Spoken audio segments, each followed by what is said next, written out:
Assalamualaikum warahmatullahi wabarakatuh.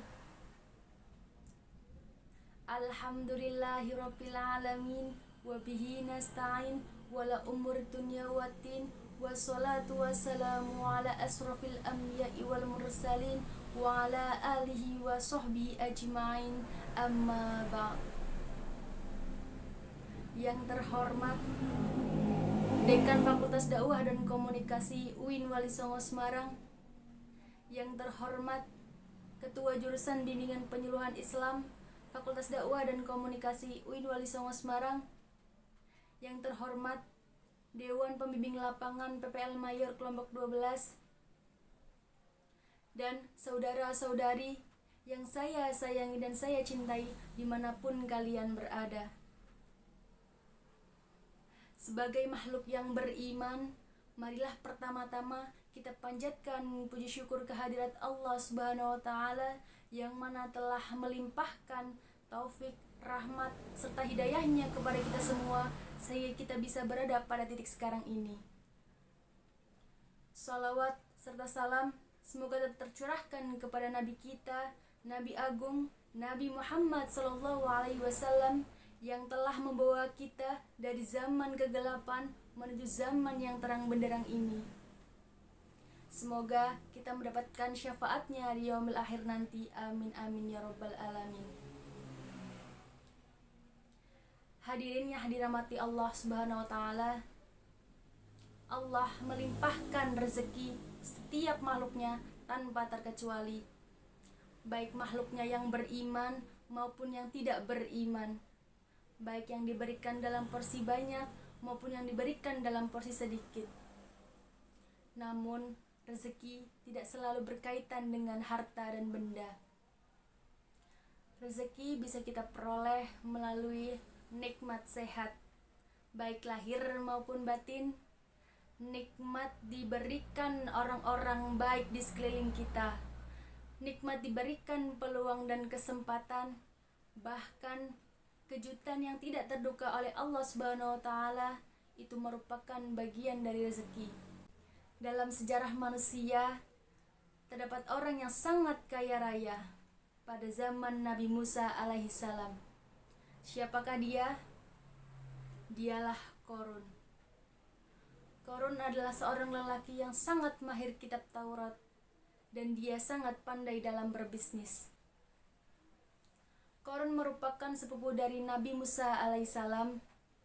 Ia adalah anak dari Yashar yang merupakan adik dari ayahnya Nabi Musa, yang mana antara Nabi Musa dan Qarun masih memiliki keturunan dari Nabi Yakub alaihissalam. Sebelum Qarun menjadi seseorang yang sangat kaya raya, ia adalah seseorang yang sangat miskin dalam hidupnya. Ia tidak bisa memenuhi kebutuhan sehari-hari, bahkan ia tidak bisa menafkahi anak-anaknya untuk sekedar makan sehari-hari. Setelah itu, Qarun pun meminta bantuan kepada Nabi Musa untuk mendoakannya kepada Allah Ta'ala agar ia diberikan kekayaan, agar ia diberikan kehidupan yang lebih baik dari sebelumnya. Nabi Musa yang mengetahui bahwa Qarun merupakan orang yang dermawan, merupakan orang yang soleh, akhirnya ia menyetujui permintaan dari Qarun. Ia mendoakan Qarun kepada Allah Ta'ala dan doa Nabi Musa langsung diijabah oleh Allah Subhanahu wa Ta'ala. Qarun pun akhirnya memiliki kekayaan yang sangat melimpah. Bahkan dia mempunyai 300 pelayan laki-laki dan 300 pelayan perempuan. Selain itu, ia juga mempunyai 4.000 pengawal dan 4.000 binatang ternak sehat serta 60 ekor unta untuk membawa kunci gudang berisi kekayaannya. Namun, kekayaan yang dimiliki oleh Qarun membuatnya buta hati. Ia melupakan Tuhannya sendiri. Ia beranggapan bahwa harta yang dimilikinya adalah semata-mata hasil kerja kerasnya sendiri, bukan datang dari rahmat Allah Subhanahu wa Ta'ala. Padahal ia pernah berjanji akan lebih khusyuk dalam beribadah, akan lebih mengingat Allah Subhanahu wa Ta'ala.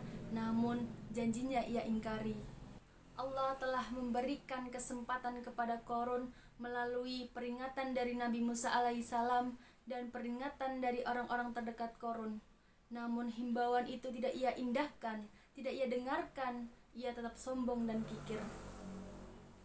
Pada suatu ketika, saat Nabi Musa alaihissalam memerintahkan seorang sahabat untuk mendatangi Qarun dan meminta Qarun agar menyisihkan sedikit hartanya untuk dijadikan zakat, namun dengan lantangnya Qarun mengatakan, "Qala innama utitu ala ilmi indi," yang artinya, sesungguhnya saya diberikan harta itu karena ilmu yang ada pada diriku.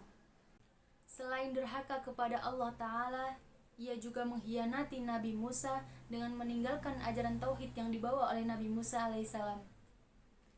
Ia juga memfitnah Nabi Musa bahwa Nabi Musa adalah seorang penyihir dan pendusta. Bahkan ia juga memerintahkan seorang wanita dan membayar wanita tersebut agar mengaku bahwa wanita itu telah berzina dengan Nabi Musa. Nabi Musa pun merasa sedih.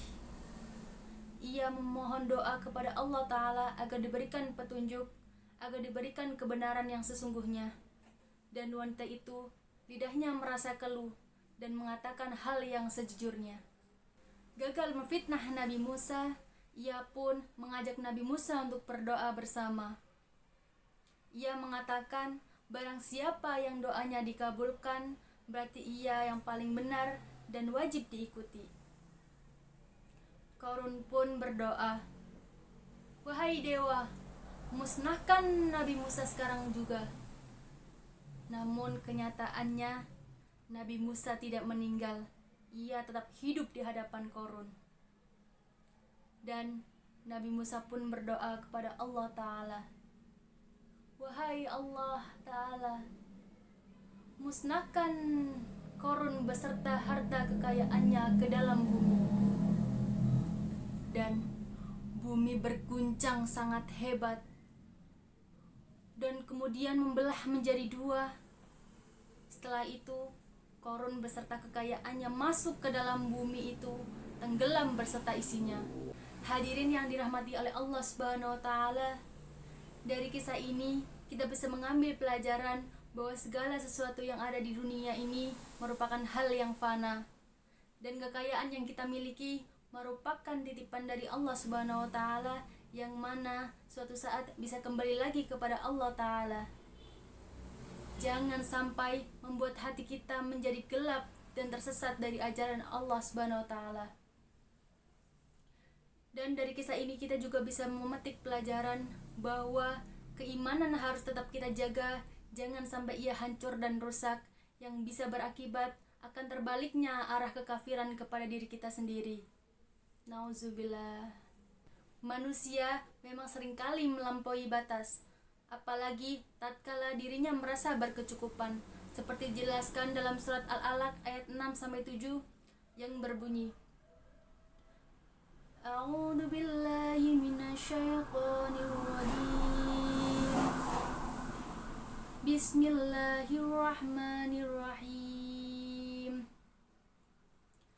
Kalla innal insana layatgha ar-ra'ahu istaghna, yang artinya, ketahuilah manusia benar-benar melampaui batas karena ia telah merasa berkecukupan.